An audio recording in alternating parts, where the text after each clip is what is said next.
మాజీ మంత్రి హరీష్ రావు ముఖ్య అతిథిగా హాజరై కాంగ్రెస్ ప్రభుత్వంపై విమర్శలు గుప్పించారు.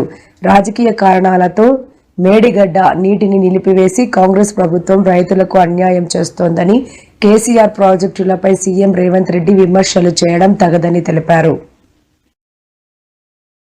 40.36 టీఎంసీలు పర్ ఇయర్, అంటే మీకంటే 10 టైమ్స్, మీరు 4 మేము 40 టీఎంసీలు ప్రతి సంవత్సరం అనుమతులు తెచ్చినాం మేము. మరి ఇప్పుడు మీరు వచ్చి కూడా 2 సంవత్సరాల 7 నెలలు అయింది, ఏమైనా తెచ్చిండ్రా? ఇప్పుడు మేమున్నప్పుడు కూడా ఇంటర్లింకింగ్ ఆఫ్ రివర్స్ అనే సబ్జెక్ట్ నడుస్తూ వచ్చింది. బట్ మేమేం చెప్పినాం ఆ రోజు? ముందు మా 968 టీఎంసీల నికర జలాలకు మా ప్రాజెక్టులన్నీ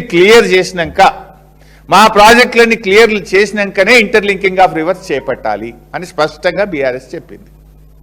ఇవాళ మీరు ఆ 968 అనుమతులు తేకుండానే తొందరపడి ఇంటర్లింకింగ్ మీద మీరు ఎందుకు ముందుకు పోతున్నారు?